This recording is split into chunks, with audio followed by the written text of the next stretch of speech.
السلام علیکم ورحمۃ اللہ وبرکاتہ۔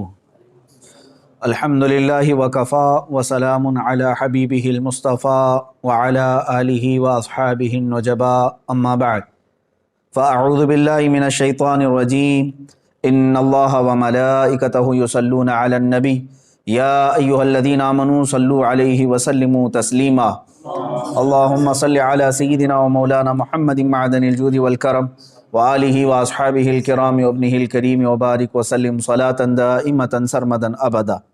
عزیزان گرامی وقار، رمضان المبارک کا مقدس مہینہ ہے اور حالیہ دنوں میں ہندوستان بھر میں جو حالات چل رہے ہیں اس سے ہر ایک مسلمان باخبر ہے، جانتا ہے۔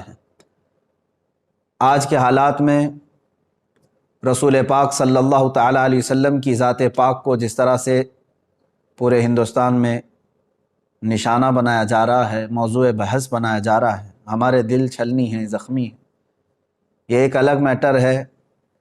لیکن آج میں آپ کے سامنے حاضر ہوں خاص ایک بات کا ذکر کرنے کے لیے۔ میرے عزیز چاہنے والے بہت سارے ہزاروں کی تعداد میں نوجوان اور علماء، ایک سلسلہ چل پڑا ہے ابھی فی الحال سوشل میڈیا پر، خاص طور پر مجھے لے کر کے مباہلے کا چیلنج دے دیا مفتی سلمان اظہری نے، کفر کی دھرتی کو ہلا دیا، فلاں فلاں میسیجز بہت گردش کر رہے ہیں۔ اے میرے عزیزو، میں آپ کو اس بات کا کھل کر کے اظہار کرنا چاہتا ہوں کہ مجھ جیسے ایک کمتر طالب علم نے کون سا کمال کر دیا ہے۔ اس میں کوئی بڑا کمال کا کام مجھے نہیں لگتا، بلکہ رسول پاک صلی اللہ تعالیٰ علیہ وسلم کی عزت پاک بہت اعلیٰ، آپ کے نالین پاک کی غبار شریف کا بھی حق ہم ادا نہیں کر سکتے مباہلے کا چیلنج دے کر کے۔ آپ کیا سمجھتے ہیں کہ کوئی بہت بڑا تیر میں نے چلا لیا ہے؟ اس کو اتنا بڑا بنا کر کے کیوں پیش کیا جا رہا ہے؟ میرے عزیزو، ہماری زندگیاں رسول پاک صلی اللہ تعالیٰ علیہ وسلم کے نام سے وقف ہو جانی چاہیے۔ زندگی میں اگر ایک مرتبہ ہم نے کسی کو چیلنج کیا ہے تو آپ تمامی حضرات اتنے ہی میں خوش ہو کر کے مگن ہو گئے اور سارے لوگ موضوع بحث اسی کو بنائے ہوئے ہیں، ایک بہت بڑا کام کر دیا۔ اسی لیے میں اپنے چاہنے والے تمام ہی نوجوانوں سے گزارش کروں گا، چھوڑ دو اس بحث کو، کوئی بھی میری تعریف آج سے ہرگز نہ کرے۔ بہت سارے نوجوان آج اسی کام میں مصروف ہو گئے ہیں، سوشل میڈیا پہ سٹیٹس رکھنا، ڈی پیاں رکھنا میرے نام کی، میرے تصویر کی، اور پھر الگ الگ القابات اس میں لگانا، امیر کا، قائد کا، اور نہ جانے کیا کیا القابات۔ مجھے شرم آتی ہے، آج مجھے افسوس ہے اس بات میں کہ اے نوجوانوں، تمہاری غیرت کب جاگے گی؟ جس ملک میں رسول پاک کو گالیاں دی جا رہی ہیں، ان کے دربار کے ایک کتے کو تم اتنی بڑی عزت سے دیکھنا چاہتے ہو؟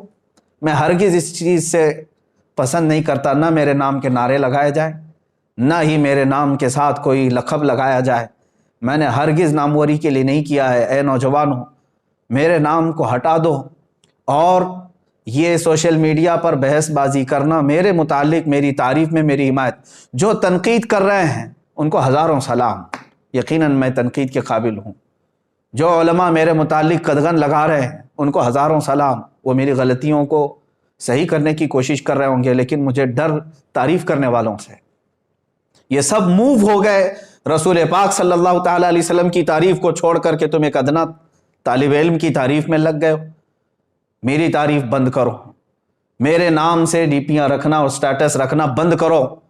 نوجوانوں، میں تم سب سے گزارش کروں گا، یہ وقت ہے تمہارا رسول پاک صلی اللہ علیہ وسلم کی عزت کے دفاع میں گزارنے کا۔ کیا ہی اچھا ہوتا کہ میرے نبی کی عظمتیں تم بیان کرتے اور لوگوں کو میرے رسول پاک صلی اللہ تعالیٰ علیہ وسلم کے اخلاق کریمانہ بتاتے۔ تم آج یہ سوچ رہے ہو کہ ہم نے ایک کافر، پاکھنڈی اور ذلیل کتے کو حقانیت ظاہر کرنے کے لیے مباہلے کا چیلنج کیا تو ایک بہت بڑا کمال کر دیا۔ میرے متعلق یہ کہا جا رہا ہے ان کی جرأت کو سلام، ان کی بہادری کو سلام۔ کون سی جرأت ہے، کون سی بہادری ہے؟ یہ ہر عاشق رسول، ہر مومن کا فرض تھا۔ میرے عزیزوں، میں نے کوئی کمال کا کام نہیں کیا ہے۔ رسول پاک صلی اللہ تعالیٰ علیہ وسلم کی اس زندگی پاک کے بعد جس رسول نے راتوں میں رو رو کر کے ہم غریبوں کو یاد کیا ہو، کیا ان کے آنسوؤں کے ایک قطرے کا حق ادا کر سکتے ہو؟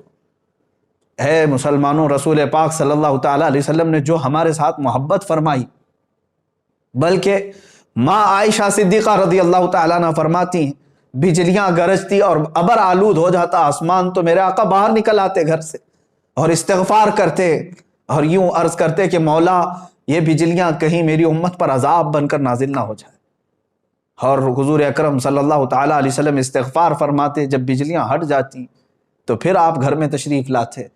آپ اندازہ کرو، ماں عائشہ فرماتی ہیں کہ رسول پاک صلی اللہ علیہ وسلم ہمیشہ ابر کو دیکھ کر، بجلیوں کو دیکھ کر کیوں گھبراتے؟ حضور اکرم صلی اللہ تعالیٰ علیہ وسلم فرماتے ہیں پچھلی امتوں پر جب عذاب آتا تھا تو پہلے آسمان اسی طرح ابر آلود ہوتا، بجلیاں آتی اور پھر ان پر ہلاکت کے بادل برس جاتے تھے۔ مجھے ڈر ہے کہ میری امت پر کہیں اس طرح کے عذابات نہ آ جائیں، جو نہ بھولا ہم غریبوں کو رضا۔ اے امت کے غیور نوجوانوں، آج میرے جذبات بے قابو ہیں۔ ہند کی اس سرزمین پر ہم چھوٹی چھوٹی سی باتوں کو لے کر کے یہیں پر تعریف کے پل باندھنے لگ گئے۔ رسول پاک صلی اللہ تعالیٰ علیہ وسلم کی امت سے جو محبت ہے اس کا ایک ذرہ بھی ہم ادا نہیں کر سکتے۔ ہم جیسے لاکھوں کا سر بھی کٹ جائے تو رسول پاک صلی اللہ تعالیٰ علیہ وسلم کے نالین پاک کا بھی حق ادا نہیں کر سکتے۔ میرے عزیزو، مصطفیٰ کریم صلی اللہ تعالیٰ علیہ وسلم اپنے آخری وقت میں بھی جس دن حضور کا وصال ہوا اس دن بھی اپنی امت کی خیر کے لیے دعا فرمائی، اپنی امت کی خیر کے لیے دعا فرمائی کہ اے رب ذوالجلال، جو سکرات کی تکلیف ہے وہ میری امت پر نہ آئے، اور جو رسول پاک صلی اللہ تعالیٰ علیہ وسلم قبر انور میں سونے کے وقت بھی اپنی غریب امت کو یاد فرمائیں، معراج کے سفر میں اپنی غریب امت کو یاد فرمائیں۔ اب مجھے بتاؤ کہ ہم نے رسول پاک صلی اللہ تعالیٰ علیہ وسلم کا کون سا حق ادا کیا؟ اے میرے عزیزو، آج کلیجہ منہ کو آتا ہے، دل چھلنی ہے، اس لیے کہ میں تاریخ پڑھ کر کے دیکھا حضور پاک صلی اللہ تعالیٰ علیہ وسلم کو مکہ والوں نے ستایا بہت ہے اور پریشان بھی بہت کیا ہے۔ حضور اکرم صلی اللہ تعالیٰ علیہ وسلم کا سوشل بائیکاٹ بھی کیا ہے، ان کے صحابہ کے ساتھ ظلم و ستم بھی کیا ہے، لیکن ایک بات یاد رکھنا، ان کے دشمنوں میں ابو جہل بھی کھڑا تھا، ابو لہب بھی کھڑا تھا، عتبہ و شیبہ بھی کھڑے تھے۔ پوری تاریخ اسلام کی کتابیں اٹھا کر کے دیکھ لینا، ان ظالموں نے حضور کے ساتھ دشمنی تو کی، لیکن اس ہندوستان کے پاکھنڈی کی طرح میرے نبی کو اتنی گندی گالیاں کبھی نہیں دی تھی۔ حضور پاک صلی اللہ تعالیٰ علیہ وسلم کے اخلاق پر کسی نے انگلی نہیں اٹھائی، کسی نے رسول پاک صلی اللہ علیہ وسلم کو یہ نہیں کہا تھا آج تک کہ وہ عورتوں کی دلالی کرتے تھے، کبھی نہیں۔ آج جس منزل پہ ہم پہنچے ہوئے ہیں، مکہ کے ان کے جانی دشمنوں نے بھی یہ جملے استعمال نہیں کیے تھے۔ آج ہماری یہ نحوست نہیں ہے تو اور کیا ہے؟ اے میرے عزیزو، رسول پاک صلی اللہ تعالیٰ علیہ وسلم کی عزت کی حفاظت کی خاطر جو صحابہ اکرام رضوان اللہ تعالیٰ علیہم اجمعین اپنی قربانیاں پیش کر چکے، میں دو چند باتیں عرض کرتا ہوں۔ آج ہم اپنے گھروں میں بیٹھ کر کے سوشل میڈیا پر آوازیں اٹھا کر کے یا سڑکوں پر ایک آدھ بار نکل کر کے یہ کہتے ہیں کہ رسول پاک صلی اللہ تعالیٰ علیہ وسلم کی عزت کی حفاظت کے لیے ہم کھڑے ہو گئے، اور اتنے ہی پر ہم جیسے نکموں کو مرد مجاہد کا لقب دے دینا، ہم جیسے کم ظرف لوگوں کو، مجھ جیسے کم علم آدمی کو بڑے بڑے القاب سے نواز دینا، جبکہ کچھ نہیں کیا رسول پاک صلی اللہ تعالیٰ علیہ وسلم کی دفاع میں۔ صحابی رسول سعد ابن ربیع رضی اللہ تعالیٰ عنہ احد کے میدان میں لڑتے رہے، یہ رسول پاک صلی اللہ تعالیٰ علیہ وسلم کے چہیتے صحابی ہیں، لڑتے رہے یہاں تک کہ تقریباً 12 نیزے ان کے جسم پر لگے تھے، 12 نیزے ان کے جسم پر لگے، اور شام کا وقت آنے سے پہلے وہ زمین پر ڈھیر ہو چکے تھے اور ان کے اوپر کئی لاشیں گری ہوئی تھیں۔ شام کے وقت میرے آقا صلی اللہ تعالیٰ علیہ وسلم نے اپنے صحابہ سے فرمایا کہ دیکھو سعد ابن ربیع کہیں نظر آئے، وہ زندوں میں ہیں یا انتقال کر چکے، تلاش کر کے آؤ۔ جو تلاش کرنے کے لیے صحابہ گئے، انہوں نے پکارنا شروع کیا میدان میں، احد کے میدان۔ یہ بڑی کڑی جنگ ہے، کفر اور اسلام کے مقابل میں جو جنگ ہوئی تھی، بڑا نقصان مسلمانوں کا اس جنگ میں ہوا تھا۔ پکارنے والے نے جب آواز دی تو بہت اندر سے لاشوں کے بیچ میں سے ایک آواز آنے لگی کہ ہاں سعد ابن ربیع زندہ ہے۔ ہٹائی گئی تو حضرت سعد ابن ربیع کی لاش یعنی جسم پاک دیکھنے والے بتاتے ہیں کہ 12 نیزے ان کے جسم پر لگے ہوئے ہیں، پیٹ پھٹ چکا تھا، پیٹ پھٹ چکا تھا اور خون میں لت پت ہیں، گوشت کے ان کے چھتڑے ادھر سے ادھر ہو گئے ٹکڑے۔ میرے عزیزو، اس عالم میں وہ پوچھتے ہیں کہ اے آنے والے کیا پیغام لے کر کیا ہے؟ تو آنے والے صحابی نے کہا کہ اللہ کے رسول صلی اللہ علیہ وسلم نے تمہیں یاد کیا۔ اس صحابی سعد ابن ربیع نے اتنا کہا، جاؤ میرے آقا صلی اللہ علیہ وسلم کو میرا سلام کہہ دو، میں حضور پاک صلی اللہ تعالیٰ علیہ وسلم تک چل کے آنے کی طاقت نہیں رکھتا۔ اور اس کے بعد حضرت سعد ابن ربیع نے جو کہا، سنو اے مسلمانوں، جس کے جسم میں 12 نیزے چبھے ہوئے ہوں، پیٹ پھٹ چکا ہو، اس کے بعد وہ کہتے ہیں کہ جا کر حضور سے کہہ دینا، عذراً یا رسول اللہ، اے اللہ کے رسول ہمیں معاف کر دیں، ہم نے آپ کے دفاع کا حق ادا نہیں کیا۔ جس کا جسم چھلنی ہو گیا ہو اور ٹکڑوں میں آ گئے ہوں، وہ جب یہ کہہ رہے ہوں کہ اے اللہ کے رسول ہم نے آپ کی دفاع کا حق ادا نہیں کیا، ہم گھر بیٹھے سوشل میڈیا سے اگر تھوڑی باتیں کہہ دیں، آواز اٹھا دیں اور اسی پر اتنے بڑے بڑے القاب، یہ ناانصافی ہے میرے عزیزوں۔ اے غیور نوجوانوں، میرے آقا صلی اللہ تعالیٰ علیہ وسلم پر مر مٹنے والے ان صحابہ نے کبھی اپنی ناموری کا خیال تک نہیں فرمایا، بلکہ سعد ابن ربیع یہ کہتے ہیں آنے والے سے کہ جاؤ واپس میری قوم کو یہ پیغام دے دینا، مدینے والوں کو یہ پیغام دے دینا کہ اگر تم زندہ رہے، تمہاری آنکھیں دیکھتی رہیں اور کوئی تمہاری زندگی میں رسول پاک صلی اللہ تعالیٰ علیہ وسلم تک پہنچ گیا بری نیت سے، تو فرماتے ہیں کہ پھر قیامت کے دن اللہ تمہیں نہیں چھوڑے گا، تمہارا کوئی عذر قبول نہیں کیا جائے گا۔ سعد ابن ربیع یہ کہتے ہوئے اس دار فانی سے کوچ کر گئے، انتقال ہو گیا، شہید ہو گئے۔ ایک صحابی ہیں رسول پاک صلی اللہ تعالیٰ علیہ وسلم کے سامنے کھڑے، احد کے میدان، تیر چلتے رہے، اتنے تیر کہ تقریباً ان کے جسم پر 80 تیر ادھر سے سائیں سائیں کرتے ہوئے گزرے اور کئی جسم پر چھپ گئے۔ وہ حضور پاک صلی اللہ تعالیٰ علیہ وسلم کے سامنے سینہ سپر ہو کر یوں کھڑے رہے کہ ایک تیر ان کے آنکھوں میں آ کر لگ گیا، آنکھ کا پتلا باہر آ گیا، آنکھ کا ڈھیلا باہر آیا۔ اللہ کے حبیب صلی اللہ تعالیٰ علیہ وسلم کے دفاع میں اس وقت تک بھی وہ اپنا قدم نہیں ہٹا رہے تھے۔ اتنی قربانیاں دینے کے باوجود بھی انہوں نے کبھی یہ نہیں کہا کہ ہم نے رسول پاک صلی اللہ تعالیٰ علیہ وسلم کی ناموس پہ پہرا دے دیا۔ اے مسلمانوں، ان القابات اور ان تمام تر مبالغات سے باہر نکل آؤ، ان تمام چیزوں سے باہر نکل آؤ، میدان عمل میں اترنے کی آج تمہیں ضرورت ہے۔ اللہ کے حبیب صلی اللہ تعالیٰ علیہ وسلم کی عزت کی حفاظت کے لیے جنہوں نے کیا، آج میرا دل درد کر رہا تھا، اس لیے میں آپ کے سامنے حاضر آ گیا۔ سلطان صلاح الدین ایوبی رحمۃ اللہ تعالیٰ علیہ کی وفات یاد آتی ہے۔ انگریزوں نے بھی صلاح الدین ایوبی کا ذکر بڑے اچھے سے لکھا ہے، کہا کہ ایک انصاف پسند جرنیل تھا اور جتنی جنگیں ہوئی ہیں ظلماً صلاح الدین ایوبی نے کسی کو قتل نہیں کیا، قیدی بھی آتے تو ان کو رہا کرنے کا حکم دیتے تھے۔ ایک بار ایسا ہوا کہ ایک اسلامی قافلہ شام سے مصر کی طرف جا رہا تھا، بیچ راستے میں برنس نام کا ایک جرنیل تھا جو عیسائی تھا، اس نے قافلے کو روک لیا اور لوٹا، مسلمان عورتیں بھی تھیں، بچیاں بھی تھیں، اور پورے قافلے میں سے تقریباً 2 لاکھ دینار اس نے لوٹ لیا اور مار رہا تھا باندھ کر کے، اس میں عورتیں بھی تھیں، بچیاں بھی تھیں۔ تو ان لوگوں نے رحم کے لیے کہا تو اس ظالم نے کیا کہا، کہاں ہے تمہارا محمد، اس کو بلاؤ، مدد کیوں نہیں کرنے آتا، معاذ اللہ، اتنا کہا تھا انہوں نے، ادعوہ محمد ینصرکم، تم بلاؤ اپنے اسی محمد کو، رسول پاک صلی اللہ علیہ وسلم کی مدد، کہ وہ تمہاری مدد کرے، تم بہت کہتے ہو نا رسول رسول، لیکن یہ واقعہ ہو گیا، لٹ گئے، اور کسی نے آ کر کے صلاح الدین ایوبی کو ذکر کر دیا۔ مصر میں ان کی جب خلافت تھی، صلاح الدین ایوبی اس زمانے میں بہت سخت بیمار تھے، بیماری کے عالم میں وہ تڑپ گئے اور کہا، اے اللہ، ایک آخری میں تیری بارگاہ میں منت مانگتا ہوں، مجھے شفا یابی دے دے، مجھے صحت یابی دے دے، اور پھر اس برنس کو میں بتاؤں کہ محمد صلی اللہ علیہ وسلم مدد کیسے کرتے ہیں۔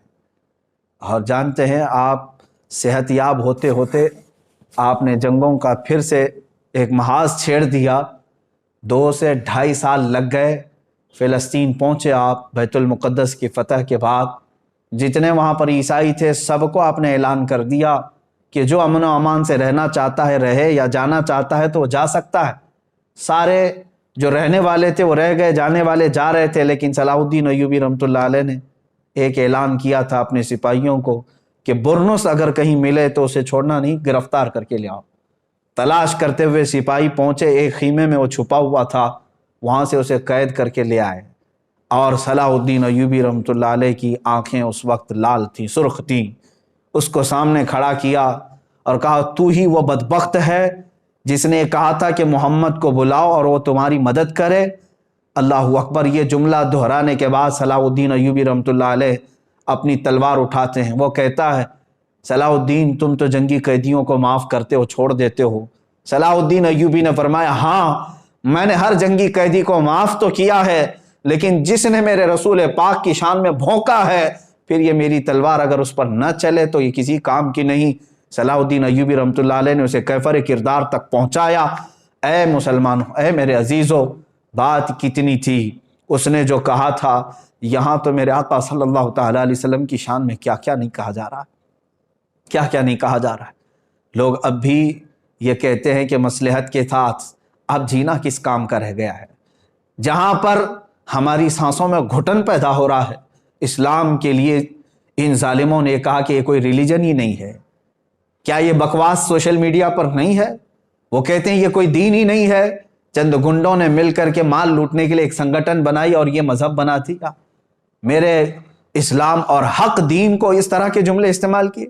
اللہ کے نبی صلی اللہ تعالیٰ علیہ وسلم کی شان میں جو الفاظ استعمال کیے گئے وہ زبان پر لانا دشوار ہے، اور حد ہو گئی اب اللہ رب العزت کی بارگاہ میں بھی اس طرح کے جملے کہنا اور شیطان سے منسوب کر دینا۔ اے مسلمانوں، کیا اب بھی یہاں پر ہم ان تمام چیزوں کو سن کر کے خاموش رہیں؟ یہی تمام معاملات تھے جس کی وجہ سے اس بے قرار دل نے اس کفر کی دھرتی کو پکارا کہ آ جا، اگر تجھے اتنا یقین ہے تو اللہ رب العزت اور رسول پاک صلی اللہ علیہ وسلم اور اسلام و قرآن کی شان کیا ہے ہم بتاتے ہیں۔ میرے عزیزو، یہ موبائلے کا چیلنج ایک طرف تھا، اس کو چھوڑو میری طرف، مگر اب میں ان تمام علماء سے کہتا ہوں، یہاں پر بہت سارے علماء کرام ابھی سوشل میڈیا پر ایکٹیو ہو چکے ہیں۔ کس بارے میں؟ اسی بارے میں لے کر کے کہ مفتی سلمان اظہری نے مباہلے کا چیلنج دے دیا، بعض تنقید میں بعض تعریف میں ہے۔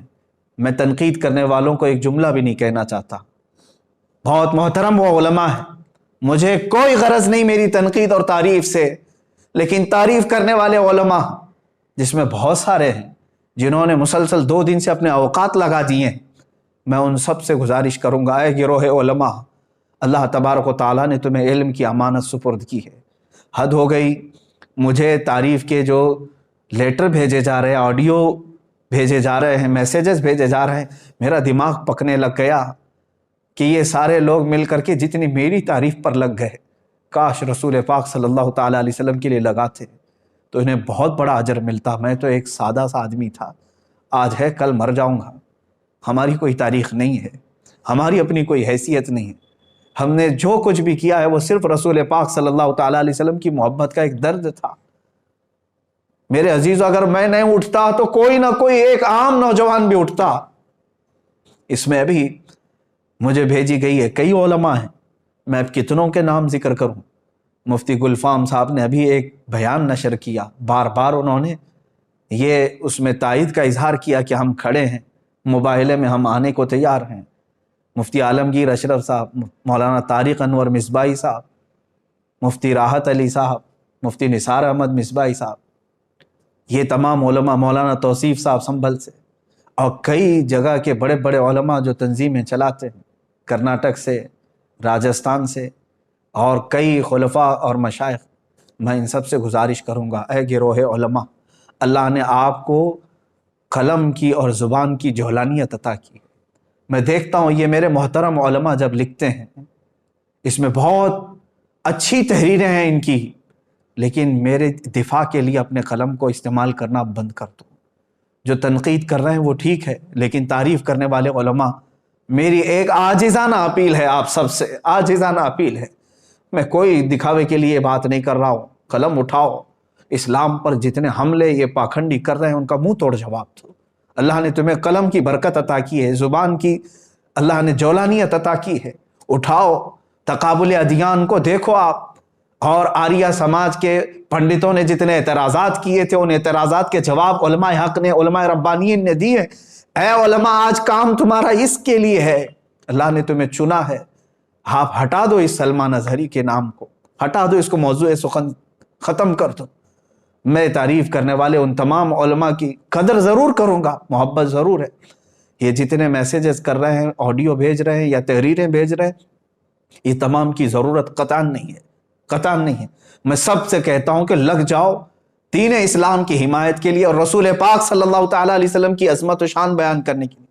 آپ لکھو، دوسری زبانوں میں اسے ٹرانسلیٹ کیا جائے، ہندوؤں کو بھی بتایا جائے کہ اس پاکھنڈی نے جس غلیظ انداز میں اعتراضات کیے یہ جھوٹا ہے اور دنیا کا سب سے بڑا جھوٹا ہے۔ اسلام کے متعلق اور قرآن کو جس طرح دہشت گردی سے جوڑنے کی کوشش کی جا رہی، اس پر کام کریں آپ سب مل کر کے۔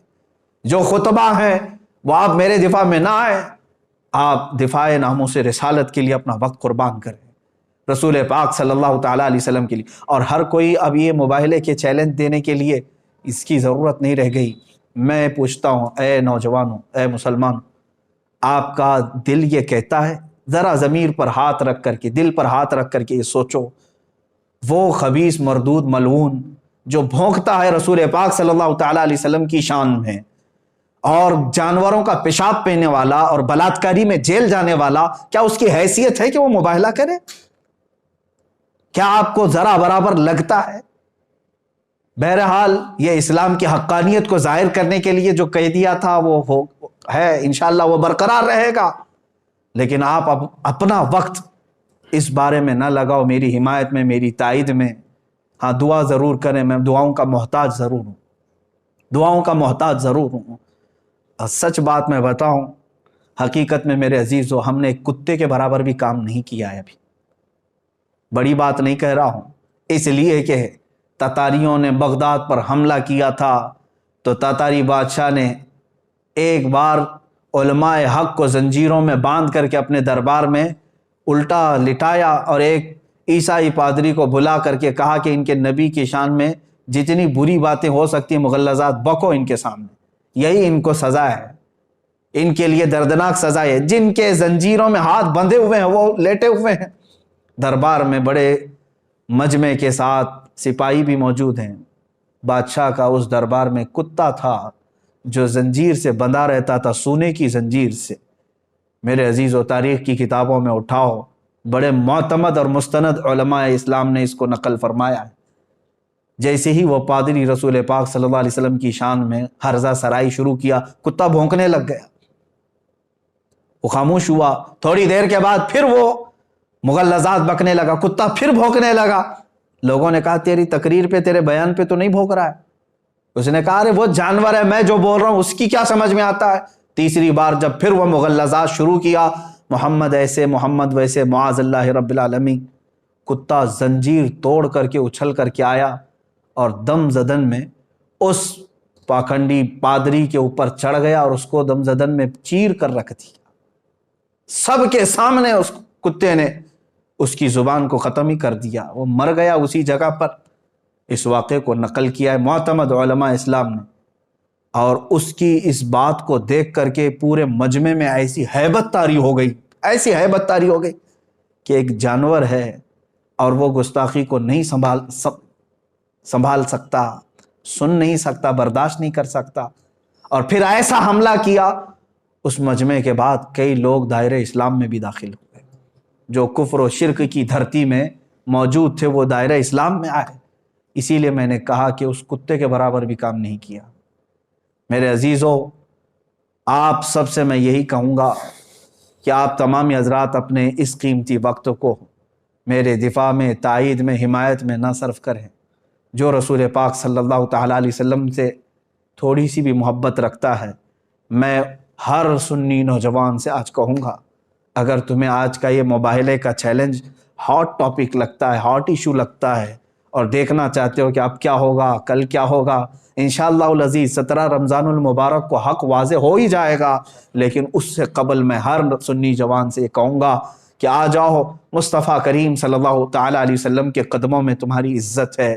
تم نے پوری زندگی بھر نہ جانے کتنے غلامیوں کے پٹے اپنے گلے میں ڈال رکھے ہیں، تم اپنے گلوں سے ان زنجیروں کو توڑ کر کے آ نہیں پا رہے ہو۔ کتا تو سونے کی زنجیر بھی توڑ کر کے آ گیا تھا، اب ہمارے پاس جو غلامی کی زنجیریں ہیں وہ فیشن پرستی کی زنجیریں ہیں، مصلحت پسندی کی زنجیریں ہیں، گناہوں کی لت جو پڑی ہے یہ زنجیریں ہیں، بزدلانہ زنجیریں تمہارے گلوں میں پڑی ہوئی ہے، توڑ کر کے آ جاؤ۔ کون کہتا ہے کہ رسول پاک صلی اللہ تعالیٰ علیہ وسلم کا چہرہ خراب تھا؟ تمہیں یقین نہیں ہے؟ دنیا کا سارا حسن و جمال میرے رب ذوالجلال نے میرے مصطفیٰ کو عطا کیا تھا، اس حسین رسول پاک صلی اللہ تعالیٰ علیہ وسلم کے تم پیروکار ہو، تو پھر کیوں اس رسول پاک کے اخلاق کو اپنانے سے تم ہچکچاتے ہو؟ کیوں ڈرتے ہو؟ ہزار تانوں کو چھوڑ دو لوگ کیا کہتے ہیں، تم یہ دیکھو کہ میرے آقا کل قیامت کے دن مجھے کیا کہیں گے، میرا چہرہ دیکھنے کے بعد حضور صلی اللہ تعالیٰ علیہ وسلم کیا کہیں گے۔ میں نے چہرہ یہودیوں کا بنایا، میں نے چہرہ کفار و ہنود کا بنایا، اور بات کرتا ہوں رسول پاک صلی اللہ علیہ وسلم کی۔ اے مسلمانوں، میں آپ تمام سے یہی گزارش کروں گا کہ حضور پاک صلی اللہ تعالیٰ علیہ وسلم کی طرف آ جاؤ، اٹھو وہ گر نہ حشر نہ ہوگا پھر کبھی، دوڑو کہ زمانہ چال اپنی چل گیا۔ اور آج میں اسی بات پر آپ سب کو یہ میسج ضرور دینا چاہوں گا، کیوں نام محمد پر مر نہ جائیں ہم عزت سے، یوں بھی تو ہمیں دنیا سے ایک دن تو جانا ہے، یوں بھی تو کسی دن ہم کو دنیا سے تو جانا ہے۔ رسول پاک صلی اللہ تعالیٰ علیہ وسلم کے ہو کر کے جائیں گے تو قیامت کے دن سر بلند رہو گے، سرخرو رہو گے۔ اس لیے کہ میرے عزیزوں، ہمارا یہ قان ہے، ہمارا یقین ہے، ہمارا یہ بھروسہ ہے کہ ہماری قبر میں بھی رسول پاک صلی اللہ علیہ وسلم تشریف لائیں گے۔ قیامت کے دن انہی کی شفاعت اور سفارش ہمارے لیے کام آئے گی، تو دنیا میں ان کے ہو جاؤ اور انہی کی طرف لو لگا لو، اور اپنا جینا مرنا رسول پاک کے لیے کر دو۔ سیدی سرکار اعلیٰ حضرت فاضل بریلوی رضی اللہ تعالیٰ عنہ نے اپنی پوری زندگی دفاع ناموس رسالت کے لیے وقف کر دی۔ ہزار ان کے زمانے میں بھی ان کو لے کر کے تنقیدیں اور تعریفیں ہوتی رہی ہوں گی، لیکن ان کی کتابوں میں مجھے بتاؤ کہاں انہوں نے اپنی تنقید کرنے والوں کے لیے کیا لکھا، تعریف کرنے والوں کے لیے کیا لکھا؟ بلکہ کہیں پر کچھ ملتا نہیں ہے۔ انہوں نے تو صرف یہ کہا ہے، کروں مدح اہل دول رضا، پڑے اس بلا میں میری بھلا، میں گدا ہوں اپنے کریم کا، میرا دین پا رہے نہ نہیں۔ انہوں نے تو زندگی بھر رسول پاک صلی اللہ تعالیٰ علیہ وسلم کے لیے قلم اٹھایا۔ میں خاص طور پر آج سوشل میڈیا پر ایکٹیو علماء کے لیے ہی سامنے آیا تھا کہ آج قوم آپ کی طرف دیکھ رہی ہے، اور آپ مجھ جیسے ایک کمتر اور چھوٹے سے طالب علم کے دفاع میں اور حمایت میں اپنے قلموں کا استعمال نہ کریں۔ حضور پاک صلی اللہ تعالیٰ علیہ وسلم کے لیے، شان اسلام کے لیے، اور کفار و مشرکین جو بھدے اعتراضات کرتے ہیں ان کا منہ توڑ دنداں شکن جواب دینے کے لیے اپنے قلم کی جولانیت کا استعمال کریں، خطبہ اپنی زبانوں کو انہی کے لیے استعمال کریں، اس لیے کہ اللہ نے یہ امانت کے طور پر آپ کو علم دیا ہے، اور آپ کو یہ علم خرچ کرنا ہی ہے رسول پاک صلی اللہ تعالیٰ علیہ وسلم کی عزت کی حفاظت کے لیے۔ اور آخر میں یہی کہوں گا، جس کو اعلیٰ حضرت رضی اللہ تعالیٰ عنہ نے بطور میسج ہمیں دیا ہے، انہیں جانا انہیں مانا، نہ رکھا غیر سے کام، للہ الحمد میں دنیا سے مسلمان گیا۔ اے میرے عزیزو، آج میں نے یہ جو کچھ بھی باتیں کہیں اس لیے کہ میں بے چین ضرور ہوں، لیکن دنیاوی حالات اور پریشانیوں کو لے کر کے نہیں، کہ میرے اوپر کیا دباؤ بن رہا ہے اس کو لے کر کے میں ہرگز پریشان نہیں ہوں، بلکہ ابھی میں آپ کو بتاؤں، آپ سب حضرات جانتے ہوں گے رمضان المبارک آ چکا ہے۔ کل ہی میرے پاس ایک نوجوان بچہ آیا، انجینئر بھی ہے، بیٹھے تھوڑی دیر بات کرنے کے بعد بتایا اس نے کہ پچھلے 1.5 مہینے سے وہ کھانے کو، گوشت کو ہاتھ تک نہیں لگایا، صرف اس لیے کہ جس جگہ رسول پاک صلی اللہ تعالیٰ علیہ وسلم کو گالیاں دی جا رہی ہوں اور میں نرم نرم غذائیں کھاؤں۔ اس نوجوان کی اس بات کے بعد کیا ہمارا دل کھول نہیں جاتا؟ ہم بھی تو آج سارے لوگ مستیوں میں ہیں، ہمارے پاس جو کچھ بھی دیا ہوا ہے وہ رسول پاک کے نام کا ہے، علماء آپ سب کو معلوم ہے، مشائخ آپ سب کو معلوم ہے، ہم آج تک رسول پاک کے نام پر ہی کھا رہے ہیں، حضور پاک صلی اللہ تعالیٰ علیہ وسلم کا نام لیتے ہیں اور کھاتے ہیں، لیکن آج تک میری اتنی عمر میں میرے باپ کو، میری ماں کو یا میرے بھائیوں کو ایسی گالیاں تو میں نے اب تک نہیں سنی جس طرح کی گالیاں اس خبیث ملعون نے میرے نبی کو دی۔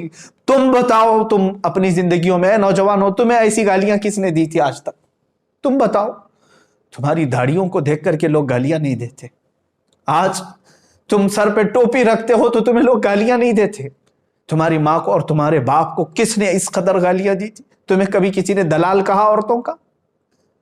لیکن دنیا کے سب سے پاکیزہ انسان کو جس نے اس طرح کے الفاظ استعمال کیے، آپ بتاؤ اب اس کے بعد اگر ہمارے جذبات بے قابو نہ ہو تو اور کیا ہو؟ ہم نے اپنے گھر والوں کے لیے کبھی اس طرح کی گالیاں نہیں سنی۔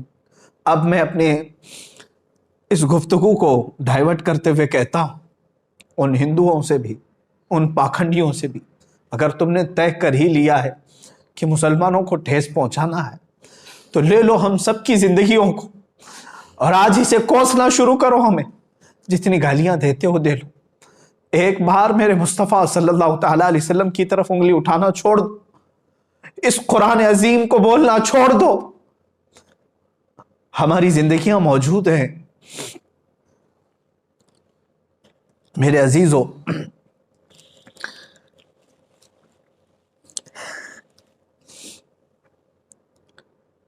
آج رمضان المبارک کی اس شب میں تعریف کے لیے نہیں عرض کرتا، روزانہ ہر رات مدینہ طیبہ سے میرے شاگرد ہیں، بچے ہیں، ایک میرا مخلص شاگرد ہے، وہاں سے فون لگاتا ہے بارگاہ مصطفیٰ میں اور گنبد خضرا کے نیچے سے ویب کانفرنسنگ کے ذریعے سے دیکھ لیتا ہوں، دل کو ٹھنڈک ہوتی ہے۔ آج وہ نوجوان بچہ میرا شاگرد باب السلام سے حضور کی جالیوں کے پاس پہنچا، ہمت نہیں ہو سکی حضور کو سلام کرنے کی، رسول پاک صلی اللہ تعالیٰ علیہ وسلم کو سلام پیش کرنے کی ہمت نہیں ہو سکی۔ اسی لیے میرے عزیزو کہ ہم جس کیفیت میں آج جی رہے ہیں، اب اس کے بعد جینے کا کوئی مطلب نہیں ہوتا۔ آپ سمجھیں، برائے کرم سمجھیں میری اس بات کو۔ یقیناً میں جذبات میں بہت کچھ کہہ رہا ہوں، لیکن اے سنی مسلمانوں بیدار ہو جاؤ، آج اپنے اتحاد کو قائم کرو، صرف نام رسول پر علماء بیان بازیاں بند کریں اور میرے مصطفیٰ کے نام پر ایک بار جمع ہو جاؤ، اور رسول پاک صلی اللہ تعالیٰ علیہ وسلم کی مدد ضرور آئے گی۔ ہم دنیا سے جانے سے پہلے اتنا چہرہ تو بنا لیں کہ حضور پاک صلی اللہ تعالیٰ علیہ وسلم کو دکھا سکے، حضور پاک کی بارگاہ میں حاضر ہونے جیسی تھوڑی سی شکل تو بنا سکے۔ اس لیے اب اس کے بعد مجھے کچھ فرق نہیں پڑتا کہ مجھے حکام وقت قید کریں یا سولی پر چڑھائیں یا ختم کر دیں، اس لیے کہ ہم جیسوں کے ساتھ اب ہونا یہی چاہیے تھا کہ جو رسول پاک صلی اللہ تعالیٰ علیہ وسلم کو گندی گالیاں سن کر کے مزے سے کھاتے پیتے اور سوتے ہیں، عذاب آ جانا چاہیے تھا۔ پھر بھی میرے آقا کی رحمت کاملہ ہے کہ وہ اب بھی اپنی امت کو درد اور تکلیف میں دیکھنا گوارا نہیں کرتے۔ قرآن نے ان کے متعلق ہی کہا ہے، عزیز علیہ ما عنتم، حضور فرماتے ہیں تمہارے قدموں میں کانٹا بھی چبھ جائے تو مجھے یہ برداشت نہیں ہوتا۔ رسول پاک صلی اللہ تعالیٰ علیہ وسلم کو ہمارے قدموں میں چبھنے والا کانٹا گوارا نہیں، اور ہم آج اپنے کانوں سے حضور کے لیے گندی گالیاں سن کر گوارا کیسے کر سکتے؟ بس میں کہنے کی طاقت میں نہیں ہوں، اخیر میں اتنا کہوں گا، عذراً یا رسول اللہ، اے اللہ کے نبی، ہم نکموں کو معاف فرمائیں، بد ہیں تو آپ کے، بھلے ہیں تو آپ کے، ٹکڑوں پہ پلے یہی کے رخ کدھر کریں، یا رسول اللہ آپ ہی کی تو شان ہے۔ گندے نکمے کمی، مہنگے ہیں کوڑی کے تین، کون ہمیں پالتا، تم پہ کروڑوں درود کر کے تمہارے گناہ مانگے تمہاری پناہ، تم کہو دامن میں آ، تم پہ کروڑوں درود۔ اے رسول مختار صلی اللہ تعالیٰ علیہ وسلم، ہند کے ان ہم جیسے بزدل مسلمانوں کو معاف فرما دے اور قوت حیدری عطا فرمائے، علماء کی زبان میں اے اللہ کے نبی طاقت و قوت عطا فرمائے، جوانوں کو بازو میں طاقت و قوت عطا فرمائے، ہم جئیں تو سر بلند کر کے جئیں اور آپ کی شان میں گالیاں سن کر کے نہ جئیں۔ اے رسول پاک مدد کی بھیک ہے، مدد کی بھیک، اے خاصان رسول وقت مدد ہے، امت پہ تیرے وقت عجب آ کے پڑا ہے۔ وآخر دعوانا الحمدللہ رب العالمین۔